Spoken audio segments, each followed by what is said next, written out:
On March 14, 1950, Thomas Holden became the first person to be placed on the infamous FBI's 10 Most Wanted Fugitives list. As of 2022, there are over 500 people wanted by the FBI for various crimes ranging from cyber attacks to violent crimes.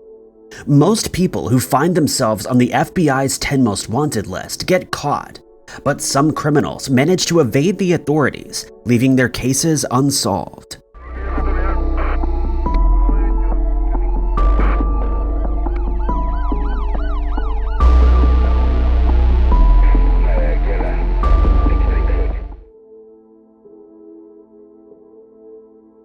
When Tammy Panareo married John Palmer, she had no idea of the nightmare that lay before her. As the two celebrated their union with friends and family, a dark future lurked just out of sight.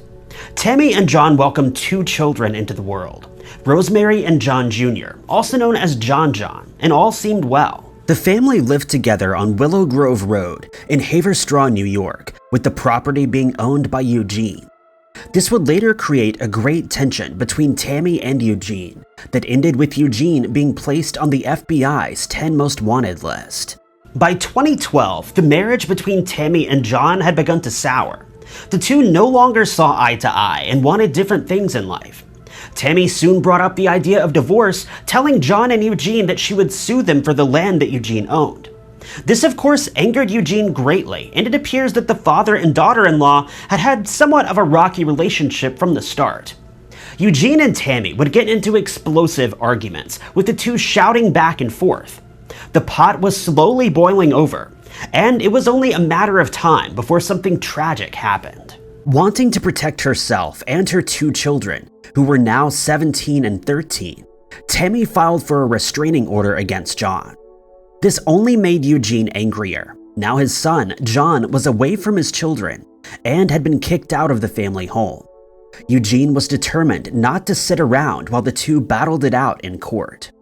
As the days went on, the arguments continued, and Tammy continued to threaten the father-son duo with divorce and tell them that she would take their property.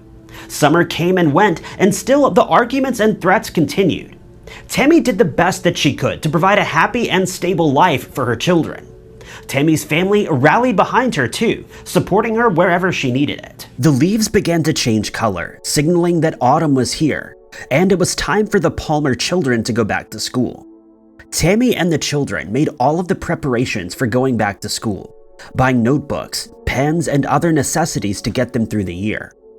Unfortunately, just days into the new school year, tragedy would strike, throwing the Palmers and the Panareos into one of the FBI's strangest unsolved cases. Monday, September 24th, 2012, started like any other for Tammy and the children. The children woke up, had breakfast, and got ready for school, talking with their mother about the upcoming year and the subjects that they had taken. There was no indication of what was about to come, and as Tammy walked her children to the bus stop, she had no idea it would be the last time she would ever see them.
After seeing that the kids had gotten safely onto the bus, Tammy turned around and began heading for her home on Willow Grove Road.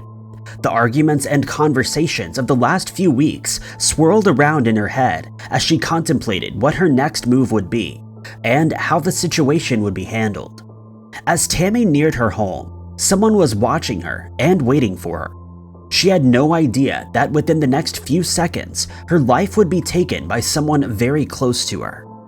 As Tammy neared the steps of the family home, owned by her father-in-law, Eugene Palmer, she felt something sharp hit her. Eugene has discharged 3 rounds, 2 of which hit Tammy, causing a searing pain in her arm and chest. Eugene had been hiding in the bushes waiting for her, armed with his weapon. His anger and frustration had finally boiled over and had led to this cold-hearted attack. Eugene picked up his weapon, stepped out of the bushes that he'd been hiding in, and walked away as if nothing had ever happened. Elaine Babcock, Eugene's sister, would later tell reporters and investigators that shortly after the incident, Eugene arrived at her house and told her everything. Eugene also told her that he sought legal protection against his daughter-in-law after she had allegedly attacked him with a log. Elaine was stunned. There was no time for her to comprehend or fully understand what her brother was saying before he rushed out the door. This would be the last time that Eugene Palmer was ever seen alive. Moments later, neighbors ran outside to find the source of the noise and found Tammy lying in the front garden. The police were immediately contacted, and within a matter of minutes, the once quiet Willow Grove Road home was now swarming with paramedics and police. Nothing could be done to save Tammy, and her family was informed and brought to the hospital to say their goodbyes. Meanwhile, back at the home, investigators were interviewing witnesses and combing through Tammy's life. That's when they discovered that she'd gotten a restraining order against her estranged husband, John, and that she had been in heated arguments with her father-in-law, Eugene. It didn't take long for investigators to put 2 and 2 together, and along with evidence obtained from the crime scene, they knew that they were looking for one man, 73-year-old Eugene Palmer. But the hunt for Eugene would not be straightforward, and now, almost 10 years later, the FBI still has him listed as a top 10 fugitive. After investigators had zeroed in on Eugene, it was now time for them to find him. But this would prove to be incredibly difficult. In the hours after the incident, Eugene's 1995 green Dodge Ram was found abandoned just outside of the Harriman State Park. The Harriman State Park spans 44,000 acres, and Eugene's family told investigators that Eugene was a keen outdoorsman and survivalist who knew how to navigate the landscape around him. If Eugene wanted to stay hidden in the woods, then he had the means and knowledge to do so. Investigators believe that Eugene dumped his truck and headed out into the park on foot. A sniffer dog unit tracked Eugene's scent to a campground in the park, but after this, the trail went cold. It was almost as if Eugene had vanished into thin air. The authorities knew that they had a very dangerous man on the run, and that they needed additional support. A local arrest warrant by the Rockland County authorities was issued. However, as the case had made little progress, the federal authorities decided to step in June of 2013. According to the FBI's profile on Eugene, a federal arrest warrant was issued for him on June 10, 2013, by the United States Court for the Southern District of New York. In this warrant, Palmer was charged with unlawful flight to avoid prosecution. Despite the FBI now being on board, the case continued to stagnate, leaving Tammy's family feeling hopeless and like justice would never be served. As the years went by, Tammy's family tried to live normal lives, gathering each year to remember her. Some of Eugene's family members told ABC7 that they believed that Eugene was no longer alive. According to his family, he suffers from diabetes and has a heart condition, along with other health issues that would make it difficult for him to survive in the woods. The FBI and local authorities have not given up their hunt for Eugene, and have conducted several searches of the woods and campgrounds, hoping to find remains. Eugene's son, Clarence, along with his friend Kevin, made several trips into the Harriman State Park, hoping to find any sign of Eugene. There were several discoveries made, but none of them related to Eugene, taking the investigation back to square one. The FBI and local authorities are continuing to search for Eugene, and they follow up on tips and leads to their end. Despite all of the resources available to the FBI, they've been unable to find Eugene, and he remains one of the FBI's most elusive fugitives.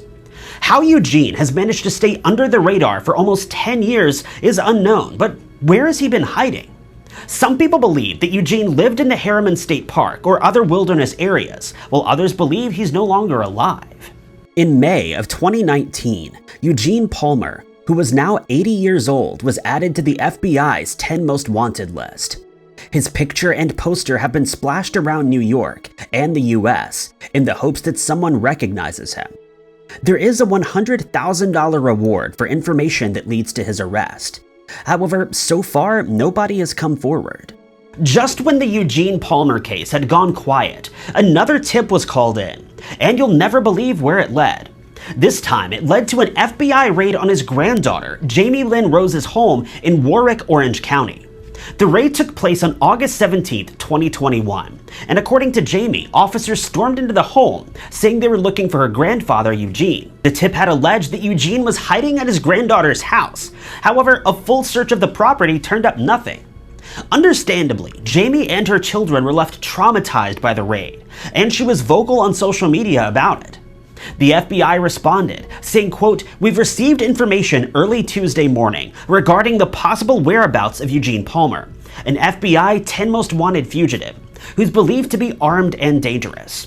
We respond to every lead, call, or tip with all appropriate resources as we continue to seek and locate this dangerous fugitive, and we take every legal precaution to assure the safety of citizens." Despite these large raids and the searches, the FBI has been unable to find Eugene, and now they're asking for your help. If still alive today, Eugene Palmer would be 83 years old. He is described as a white male with gray balding hair and brown eyes. He's 5'10", 220 pounds, and has a deformed left thumb. Eugene is known to be a keen outdoorsman and knows how to survive in the woods. He also depends on daily medication and has a heart condition and diabetes. Eugene is considered armed and dangerous, and anyone with information is asked to call the FBI at 800-225-5324 or 212-384-1000. Alternatively, you can contact your nearest FBI office or leave a tip online. In November of 2004, Jason Derek Brown made the headlines for all the wrong reasons. A series of calculated decisions had led him down a dark path, and now he was on the FBI's Most Wanted list. Brown's crimes were so horrific that the FBI placed him on the list, and is still seeking his whereabouts to this day. Almost 18 years have passed since this horrific crime, yet those involved and those who responded to the incident have struggled to forget that fateful day. Why did Jason Brown commit this crime? And more importantly, where is he now? To the outside world, it appeared as though 35-year-old Jason Derek Brown had it all. He owned 2 businesses, Toys Unlimited and On the Door Advertising, and enjoyed portraying himself as a wealthy and happy businessman. According to friends and family, Jason loved to buy expensive cars, boats, and hold parties for his friends, just so he could show off his new toys. He would also spend a lot of time clubbing, drawing in people with his fancy cars and extravagant amounts of money. He loved to be the center of attention, and loved the fact that these expensive cars and boats put him there. Those who knew him said that he could be extremely self-centered and cared only about himself and his image, but not everything is as it seems. Jason Brown was the wealthy businessman with flashy cars and boats, but he was in deep financial debt and legal trouble. Jason was swimming in debt and had defaulted on one of his loans and was constantly looking over his shoulder. When he couldn't afford to buy a new car or a boat, he would sometimes commit fraud to obtain the money or even use a different social security number to obtain credit. Jason used his strong Mormon faith and background to create an image of a person who could be trusted, and his charm worked on almost everyone. After graduating from Laguna Beach High School, Jason went on a mission to France, where he became fluent in French. Jason floated between Salt Lake City, Arizona, and California, spending small pockets of time in each. The FBI would later describe Jason as a chameleon, a cunning man who can adapt to any situation and can become someone else at the drop of a hat. This facade of cars, boats, women, and money suddenly came crashing down around Jason in 2004. No amount of extra work or hustling could get him out of the situation this time. And this is when Jason decided to take things to the next level in what has become one of the FBI's most heinous crimes.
Over the Thanksgiving weekend of 2004, while families gathered around to eat hearty meals and spend quality time together, Jason Derek Brown was up to something much darker.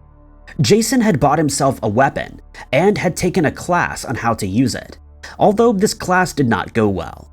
Jason's large ego got in the way and he did not listen to the instructor. However, by the end of the lesson, he was satisfied with what he was doing, so he paid his fee and left the shop. He then spent the next few days plotting what would become known as the perfect crime. Jason got his affairs in order and waited for the right time and place to strike. As his alarm went off on the morning of November 29, 2004, he knew that the time was right. He got out of bed, left the motel room that he was living in Arizona, and headed to the AMC Theater, located at 4915 East Ray Road.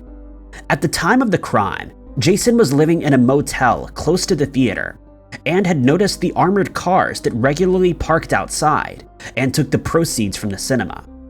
Desperate and having nowhere else to turn, Jason concocted his plan. At around 10 a.m., 24-year-old Keith Palomares exited the AMC with the receipts and money in tow from the cinema. There was a bit of extra cash this week, as the Thanksgiving weekend had given the cinema a much-needed boost. With the extra money in hand, Keith walked outside to the car while his partner lingered inside. As Keith exited the cinema and stepped out into the Arizona heat, he was met by a masked man in a black hoodie staring at him. Time seemed to speed up and distort before Keith had any time to react or shout for help, and several rounds struck him. They would prove to be fatal within a matter of minutes, and before Keith had even sounded the alarm, he was on the floor. With his target down, Jason rushed over to the armored car and grabbed a bag containing $56,000, worth around $85,000 today. Jason fled the scene on a bicycle, and according to ABC News, he later stole a BMW and made his getaway in that. As Jason was fleeing the scene, he heard police sirens in the distance, and the armored car where Keith had been working was now teeming with officers and medical staff.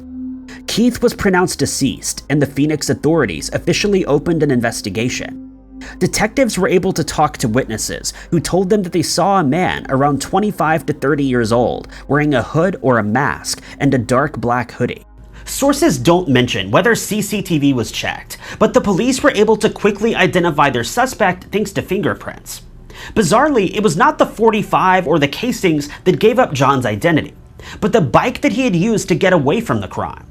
Crime scene investigators were able to recover latent fingerprints from the bike, which linked Jason to the crime.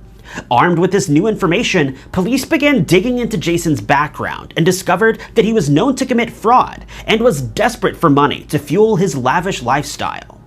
Now, all they had to do was find him. But that would prove to be incredibly difficult. Days after the crime, the Maricopa County Superior Court issued an arrest warrant for Jason, and the local police departments began appealing for Jason to come forward, or for anyone who knew where he was to come forward.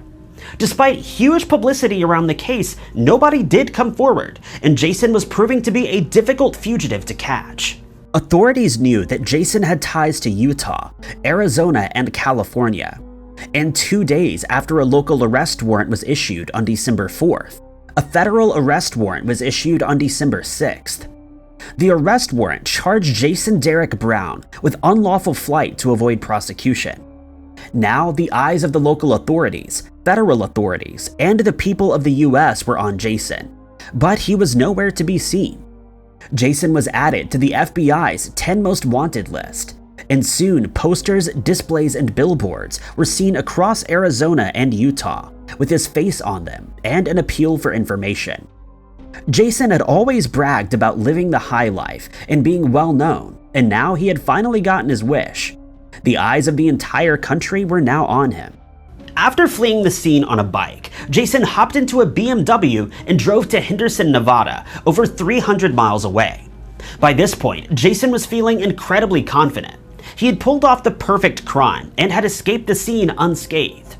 In yet another brazen move, on November 30th, 2004, he made his way to a bank where he deposited $2,000 into his account. Unfortunately, it appears that those in the bank were not aware that Jason was wanted, and he had managed to slip through the net once again. In the days after the crime, Jason drove to Las Vegas, changing his BMW, which was no doubt on the police's radar, for a black Cadillac Escalade. Jason didn't hang around in one place for too long, and it's been noted that he stored the Cadillac, suggesting that this crime had been more well planned than originally thought. After jumping into his new flashy Cadillac, Jason headed for Orange County, California, where his family and his friends lived. It's not known whether his family and friends knew that Jason was wanted for this crime, but they did welcome him into their homes with open arms. Back in Arizona, the police were frantically trying to track Jason down. They searched his hotel room for any clues but came up empty. According to Fox News, the federal arrest warrant was served on December 6, 2004, and the FBI had managed to track him down to Orange County, California. Fox News reported, quote, Jason stayed there with family and friends until December 6, 2004, when FBI agents carrying a warrant for his arrest missed him by only an hour. Did Jason have insider information that the FBI was coming for him? Or was he just incredibly lucky? Jason missed the FBI by an hour and was already making his way to his next hideout location. Jason is either the most calculated criminal on the FBI's most wanted list, or the luckiest. The trail to Jason wouldn't end there, and the taunting on his end continued. In January of 2005, police discovered his Cadillac Escalade abandoned at the Portland International Airport. It was clear that Jason was sending a message, and that message was "Catch me if you can." And it was clear to authorities that they could not.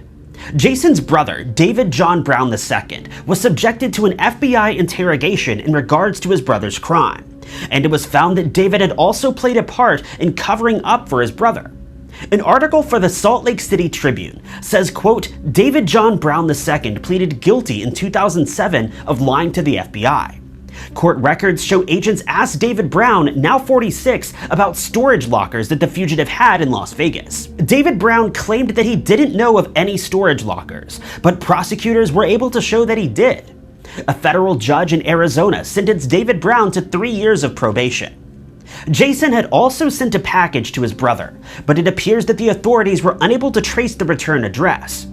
According to the FBI, Jason has been a ghost since then, and many believe that he's now living amongst the Mormon community in Salt Lake City, Utah. FBI Special Agent Manuel Johnson told ABC News, quote, it's a possibility that because of Jason's familiarity with the Mormon Church, he may be living within the community and using an alias. He was involved in different types of fraud, so it's not known who he claims to be, and we could see him taking advantage of people. Others believe that Jason has fled the US and is now hiding in France. Jason graduated from college with a business degree, and as a youngster, he completed a Mormon mission to France. This left him with excellent French language skills, and some believe that he may use this language to his advantage to slip into Europe where he cannot be found. Again, under the guise of the Mormon Church, Jason may be able to charm people and become someone who he is not. It seems unlikely that Jason would just fade into the darkness. After all, he loved to be the center of attention and loved showing off. With this new money, Jason would be able to buy new cars and socialize as much as he wanted. So why hasn't he been spotted anywhere? Jason loved to golf, snowboard, ski, and dirt bike, and the FBI believes that he may have kept up with these activities after his escape. On December 8, 2007, Jason Brown became the 489th person to be added to the FBI's 10 Most Wanted list. Since then, there have been few leads to Jason's case, and it's become yet another FBI unsolved mystery. One sighting was made in 2008 by a friend who claimed to have seen him stopped at a traffic light near Hogle Zoo in Salt Lake City. This witness knew Jason well, and according to him, when Jason recognized him, he sped away in his car. Was this really Jason, or was it another case of an innocent look-alike going about their business? The FBI is offering a $200,000 reward for information that leads to the arrest of Jason Derek Brown. He is described as a white male with blonde hair and green eyes. Jason uses the date of births July 1st, 1969 and January 17th, 1971, putting him in his 50s if he is still alive today. He's 5'10", 170 to 180 pounds, and has a medium build. Jason Brown is considered armed and extremely dangerous, and anyone with information is asked to contact the FBI's tip line at 1-800-225-5324 or the FBI's Phoenix office at 623-466-1999. Your wedding day is supposed to be the happiest day of your life. You and your partner come together to celebrate your love for one another and partake in those chosen religious ceremonies. Some people have large, extravagant weddings with hundreds of guests in large halls, while others prefer to have a small ceremony. This is exactly what 26-year-old Estrella Carrera and her husband-to-be, Arnoldo Giminez, chose to do. But it wasn't because of a budget constraint or the desire to have a small, cozy wedding.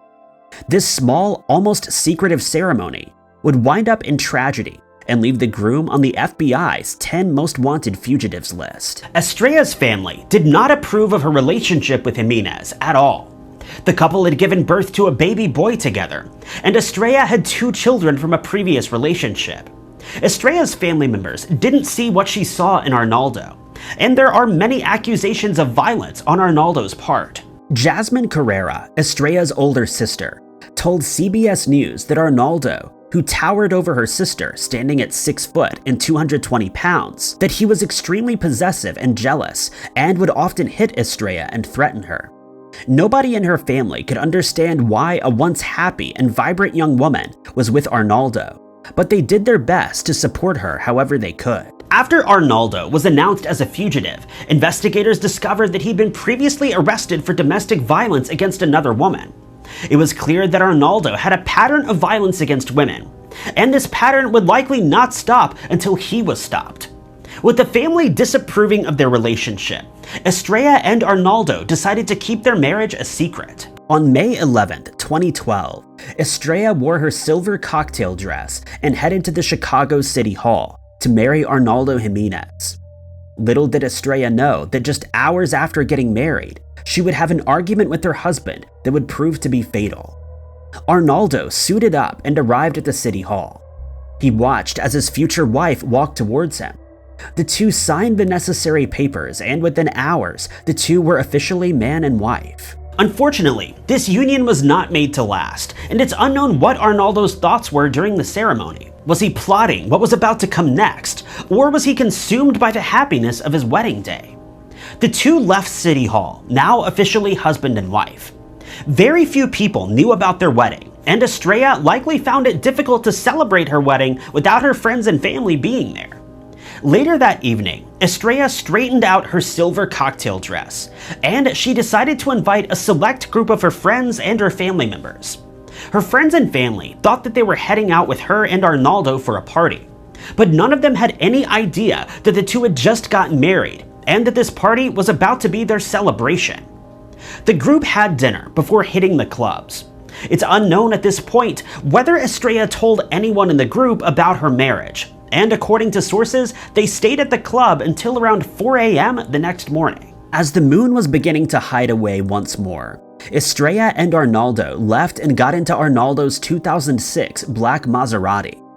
It's unknown what the couple talked about. However, at some point during the ride, the two got into an argument. With Arnoldo on the run and Estrella no longer with us, it's unlikely that we will ever truly find out what happened in that car that night. What we do know is that this argument quickly became heated, and Arnoldo became incredibly angry. In a fit of rage, Arnoldo attacked Estrella, fatally injuring her. Once Estrella was gone, Arnoldo continued driving to his Burbank, Illinois apartment. He stopped the car outside, grabbed Estrella's body, the woman who he had been married to for less than 24 hours, and dragged her inside of the apartment. In a cold and callous move, Arnoldo left her body in the bathtub before going to bed as if nothing had happened. Hours later, he called his sister in a flood of tears, telling her everything, saying that the couple had gotten into a bad fight and that Estrella was injured. His sister sympathetically listened on the other end of the phone, begging Arnoldo to call for help. But after he had confessed, he hung up and refused to answer the phone again. At the same time, Estrella's family were desperately trying to get in contact with her. Her children had been staying with family, and they were concerned when she failed to show up to get them. Estrella was a kind and dedicated mother, and it was out of character for her to disappear and leave her children behind. Knowing that Estrella was not the kind of woman to leave her children behind, her family began their search for her. Her family searched high and low, talking to friends and other relatives that may have come in contact with her. They learned of Estrella's secret marriage and party and decided to head to her apartment in Burbank. As her family entered the apartment complex and headed towards her door, they hoped to find Estrella asleep or just hungover, recovering from the night before. But the truth was much worse. Estrella's family found her in the bath, still wearing the silver cocktail dress that she had worn to her wedding less than 24 hours ago. Her family was distraught at what they had found, and they immediately contacted the authorities. The apartment was sealed off and searched for forensic evidence. Friends and family of Estrella's were interviewed, and that's when the police learned of Arnoldo Giminez, the boyfriend that her family disapproved of. A search of Arnoldo's name showed up records for previous charges of violence against women, and now the police were desperate to find Arnoldo and question him, but he was nowhere to be found. In the hours after the incident, Arnoldo had called his sister and had likely gathered his things, getting himself ready for a life on the run. Arnoldo slipped out of the Burbank apartment and got into his black 2006 Maserati. By the time Estrella's family and the police had arrived, Arnoldo was long gone, and now over 10 years later, he is still on the run and has managed to evade the FBI for over a decade. It became clear to investigators that Arnoldo was the person of interest in this case. There was no sign of forced entry, and thanks to forensic evidence recovered from the scene, they were able to name him as their prime suspect. Unfortunately, officers now had the task of finding Arnoldo, which, as we know, has proved harder than first thought. On May 15th, the Burbank Police Department issued an arrest warrant for Arnoldo Giminez, followed by a search warrant. As Arnoldo was on the run, the Burbank Police Department and the Illinois State Police called in the help of the FBI. 2 days later, on May 17th, the FBI issued a federal arrest warrant against Arnoldo, charging him with unlawful flight to avoid prosecution. The whole of Burbank and Illinois watched on as the FBI, local police, and state police did everything they could to find him. Command posts were created, and investigators began sifting through the hundreds of leads that came in. According to CBS News, around 450 tips came in from the people in the Chicago area alone, and a great deal of manpower was needed to process these tips and investigate them. Meanwhile, on May 19th, Estrella's family gathered at the Evergreen Park Cemetery to pay their final respects and bury her. Over 200 cars joined in the funeral procession, and 200 people turned up to show their support to Estrella's family and to pay their respects. The media were not allowed inside, and police ensured that Estrella and her family were given privacy and respect. Family members wore t-shirts adorned with Estrella's face as everyone gathered around to remember her for the kind and sweet woman that she was. Estrella was laid to rest in the Evergreen Park Cemetery, and there's now a place for her family to visit her and pay their respects each year. Estrella's funeral also generated a new lead in the form of one of her new friends. According to CBS, Altricia Sitko and Estrella knew each other because their daughters were in the same class at school. Altricia later told CBS that she had spoken to Estrella on May 9th, 2 days before the wedding, and it seemed that Estrella seemed nervous and apprehensive about marrying Giminez. She would later drop a bombshell to investigators when she told them Estrella was saying the reason she was getting married is that he was going to take her kids from her. She was really scared, and that was the last time I talked to her. Now investigators had a better insight into the couple's relationship and realized that Arnoldo was much more dangerous than they first thought. Estrella had likely been told to keep the wedding a secret so her family could not intervene and object. This lines up with reports of Arnoldo being possessive, jealous, and violent towards his female partners. Armed with this new information, the Burbank Police, State Police, and FBI continued their hunt for Arnoldo. Hundreds of leads poured in, and out of these hundreds, only a few of them led anywhere. One incredible lead gave further insight into Arnoldo's possible movements in the hours and days after the crime. According to reports, his phone that he used to call his sister on May 12th was tracked, and investigators found Arnoldo had used his phone while in Chicago, Southern Illinois, Memphis, Tennessee, and Arkansas on May 12th. On May 13th, his phone pinged in Houston, Texas, and then in Hidalgo, Mexico. Investigators were now under the impression that Arnoldo was hiding out in Mexico, and a close friend of his would confirm this. This friend was told by Arnoldo that he was leaving Illinois, and that if the police questioned him, to tell them that he was now in Mexico. It was also discovered that Arnoldo had further links to Mexico, specifically to the town of La Campana in the state of Durango, as his parents and other relatives still live there. Durango is around 614 miles from Hidalgo, and investigators strongly believe that Arnoldo is now hiding out in central Mexico.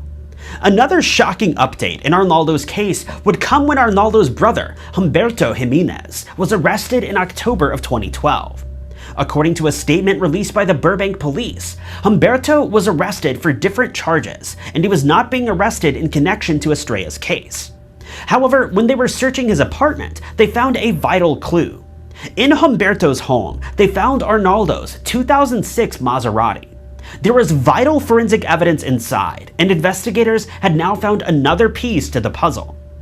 After discovering the car, investigators began to wonder whether his brother had driven him to Mexico in the Maserati and brought it back to the US for safekeeping. It's also likely that if Arnoldo was seen driving the car around Mexico, he would have been apprehended. Hundreds of leads had poured in, but investigators were still unable to catch Arnoldo. And unfortunately, that's where the case sits today. Arnoldo Giminez became the 522nd person to be added to the FBI's 10 Most Wanted Fugitives list on May 8, 2019.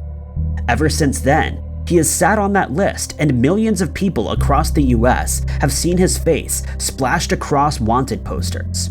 The FBI is offering a $100,000 reward for any information that leads to the whereabouts of Arnoldo, and he is considered to be armed and extremely dangerous. Arnoldo Giminez is described as a Hispanic male with black hair and brown eyes.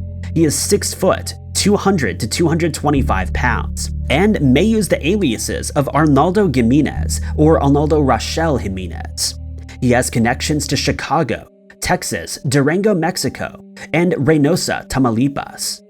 Anyone with information is asked to call the FBI at 1-800-225-5324 or the FBI's Chicago office at 312-421-6700. Alternatively, you can contact the Burbank Police at 708-924-7300.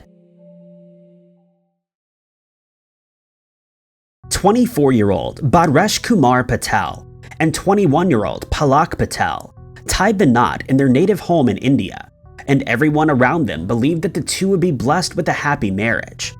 No marriage or relationship is perfect, and arguments are natural, but in some cases, these arguments can become fatal. In 2015, Bhadrashkumar and Palak moved from India to the US to start their lives together as a couple. What lay before them were many paths and opportunities, and the two couldn't wait to see what the world had to offer. Unfortunately for Palak, she would spend her final days in the US and would become the subject of a new and shocking FBI file that has remained unsolved to this day. When the couple moved to the US, they felt as if the world was their oyster. They were free to do and be whoever they wanted, and it was a chance to get a fresh start. After traveling around and sorting out their visas, the two decided to settle in Hanover, Maryland, a small community of around 12,000 people. The two found a place to stay and quickly found themselves jobs at a local Dunkin' Donuts that was owned by a relative of Bhadrashkumar. This job gave the newlyweds a taste of the US and showed them what it would be like if they decided to stay forever. For a few months, things went well. The two turned up for their shifts, serving customers with a smile. When not working, the two visited relatives and took in the sights that the US had to offer. They also looked at their options and opportunities should they decide to immigrate there. And this is where the opinion of the couple was split. On the surface, it appeared as though the newlyweds had a good relationship. But behind closed doors, tensions were beginning to rise.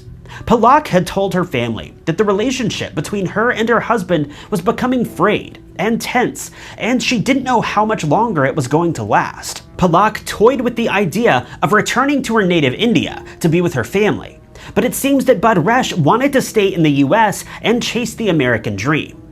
As the weeks went by, the relationship broke down further, and with their visas now expired, Palak was waiting for the day that she could return home. Unfortunately, Palak would not get that chance, and one April night would change her life and her family's lives forever.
Where are you headed, sir? Airport. Okay.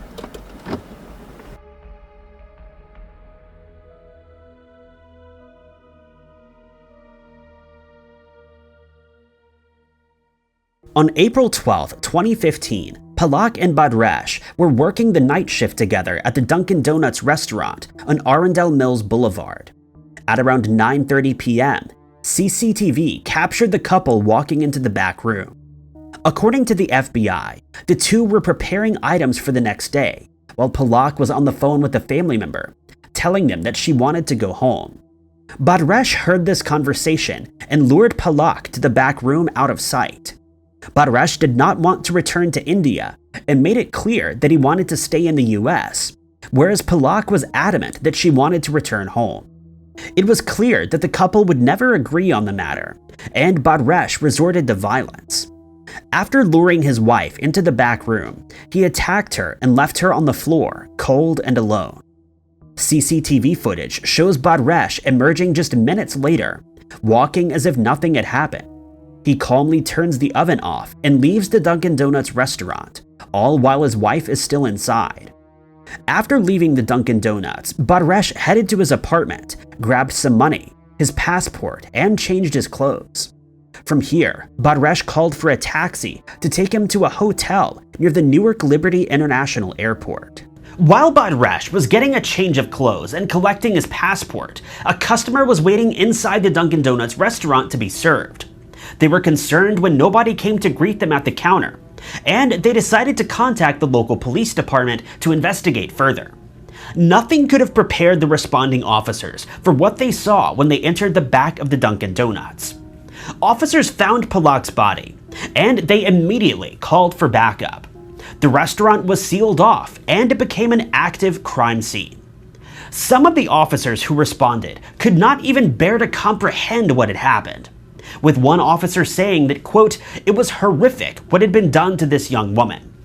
As the scene was cordoned off, investigators began combing through evidence piece by piece, and that's when they came across the security footage of Bharesh luring his wife into the room. Just minutes later, Bharesh is seen leaving the room before eventually leaving the restaurant entirely. Investigators now knew that Bharesh was the man that they were looking for, and the hunt was on. Friends and family of Palak and Bharesh were interviewed, and her family revealed to investigators that the marriage had been tense, and that Palak wanted to return home. Now, all investigators had to do was find Bharesh, but he was one step ahead of the police.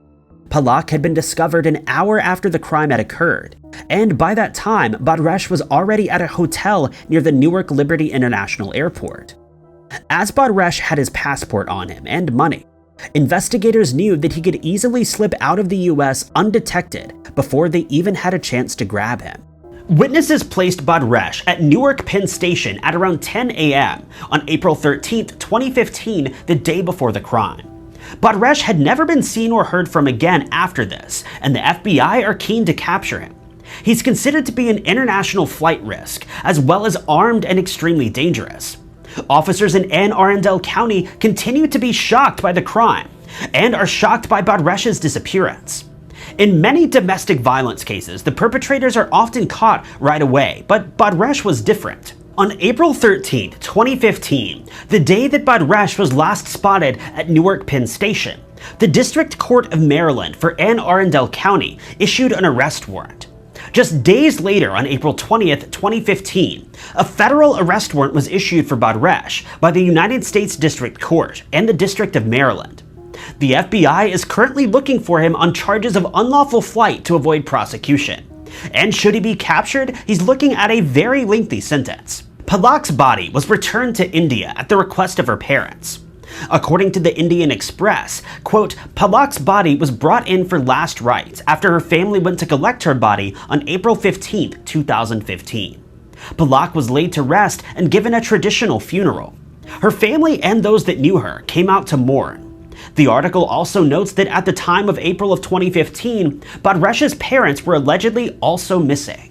Investigators believe that BHADRESHKUMAR could be anywhere in the world. He took his passport and some money when he left, and it's possible that he boarded a flight to anywhere.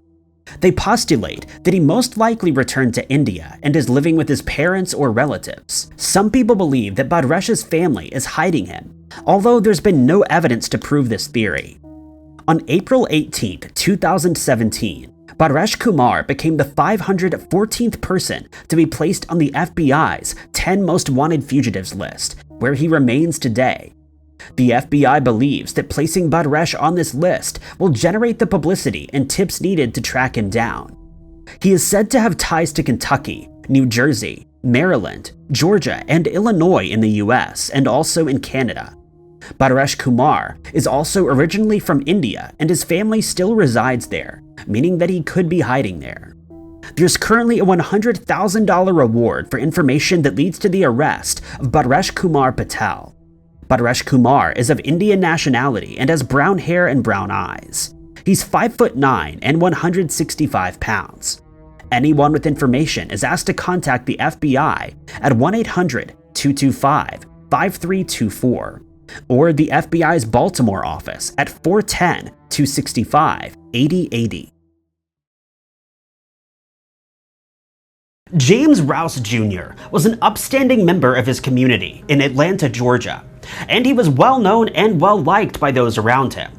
James was the principal of the East Atlanta High School and was extremely proud of his job and the achievements that he had made at school. Unfortunately, James's life would come to a tragic end at the hands of two fugitives, one of which is still on the run to this day. William Jr. Jordan has been on the run for decades now. This is the story of William Jr. Jordan, a man who is both cunning and charming and is listed as one of the FBI's most wanted fugitives. On March 6, 1974, James gave a speech at a local college, and after answering questions and rounding off his lecture, he departed the college. On his way home, he stopped at a local Holiday Inn hotel to use the phone to call his wife, who was waiting for him. James and his wife had 2 children together, and news articles describe him as a devoted father and a husband. After a long day of giving speeches, James likely stayed in the hotel bar for a drink and some quiet time to decompress. And that's when he came across 31-year-old William Jr. Jordan and 24-year-old Anthony Ted Prevette. What exactly happened at the bar is unknown, and it's presumed that the 3 men engaged in some small talk, discussing their lives and what they had been up to that day. The situation quickly turned sour, with William and Anthony turning on James. They forced James into his car and told him to drive, all while threatening him.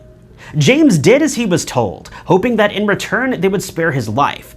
But unfortunately, mercy was not in the cards for James that night. James was told to keep driving until he reached a rural forest somewhere in Georgia. From here, William and Anthony forced James out of the car and made him walk barefoot down to a lake. What James didn't know was that William and Anthony were wanted in North Carolina for a string of burglaries and car thefts. The two had stolen a car in North Carolina, driven it to Florida before hitchhiking to Atlanta, and now they needed a new mode of transportation. William and Anthony needed money and a car, and while they could have taken the car and James's wallet, they decided to do something much worse. Knowing that the victim, if left alive, would report the incident to police, James was forced to the edge of the river where he met his end. William and Anthony spared no time in leaving the crime scene, speeding away in James's car. The two had committed the crime in cold blood, and all for the sake of a getaway vehicle.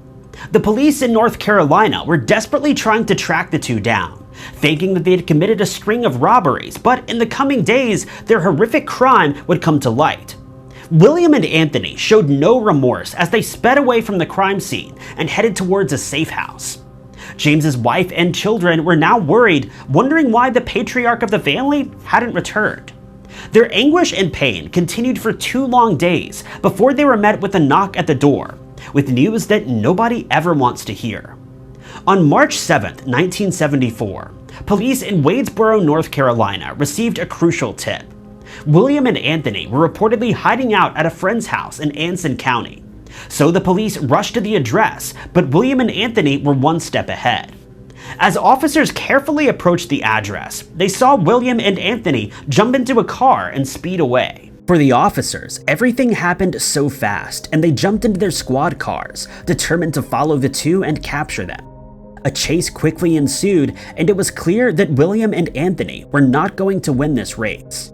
The two were desperate not to get caught, so they crashed the car, which belongs to James Rouse. The car flipped over and the two desperately tried to wriggle themselves out of it, but it was too late. Before they could react, they were surrounded by police cars with flashing lights and sirens blazing. The chase was up, but the true scope of their crimes was yet to be discovered. That was until March 8, 1974, when the Rouse family received the devastating news that no family wants to hear. James's body was discovered at the lake in a remote forest where he'd been forced to drive to.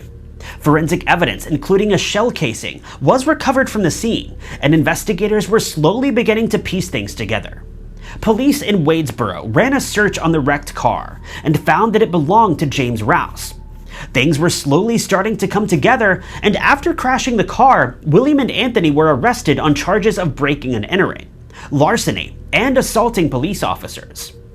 All of the clues were slowly coming together, and eventually, after weeks of digging, officers put two and two together and found that William and Anthony were responsible for what happened to James.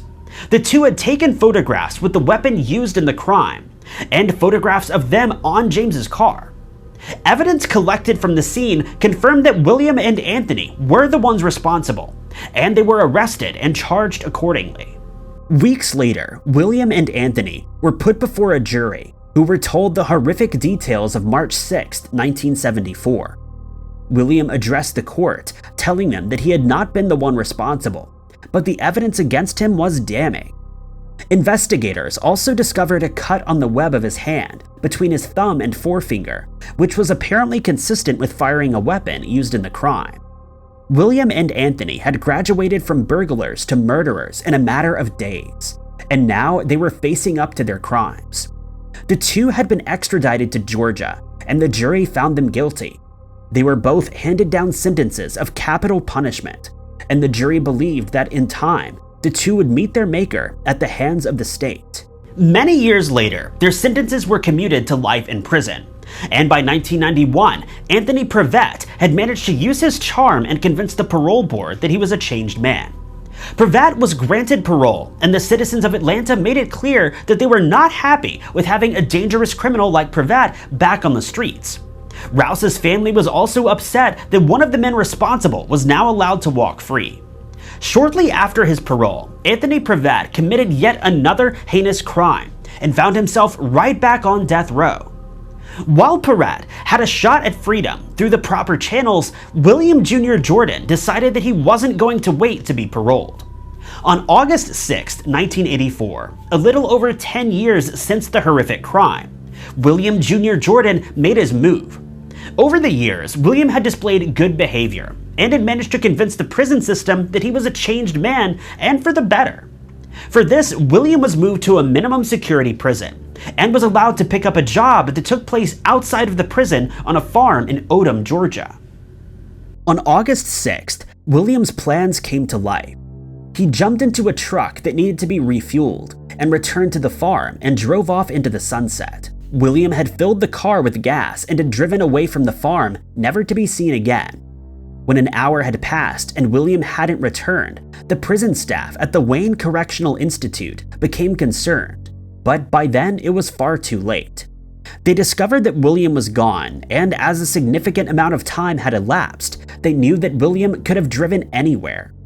Since that fateful day in August of 1984, William Jr. Jordan has been on the run. For many, it is bewildering how a man as dangerous as William could have been assigned to a minimum security prison and been allowed to work outside of that prison. Prison staff at the Wayne Correctional Institute said that during his sentence, William was a model prisoner and displayed good behavior. Since August 6, 1984, the authorities in Georgia and the FBI have been on the hunt for him. The FBI issued a federal arrest warrant for unlawful flight to avoid prosecution. But unfortunately, William has never been captured. There have been a few sightings of him in West Virginia in 1992, but these sightings have never led to an arrest. The FBI still lists William as a wanted fugitive and is desperate to get this dangerous man behind bars. As of 2022, William would be 80 years old, but the FBI is hopeful that they can still find him. William Jr. Jordan may use the following aliases of Buddy Jordan, Bill Jordan, William Jordan, William B. Jordan, William Bell Jordan, and William Bill Jordan.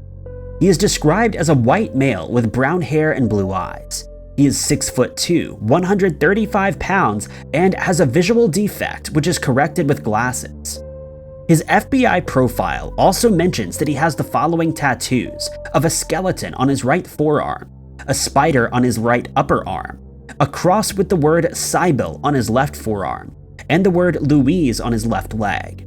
Anyone with information is asked to contact the FBI at 1-800-225-5324 or the FBI's Atlanta office at 770-216-3000. Thank you guys so much for watching. If you liked this video, be sure to hit that like button. Also, don't forget to subscribe and click that notification bell to keep up to date with all of our future uploads. But my name is Ty Knotts, and I'll catch you guys in the next video.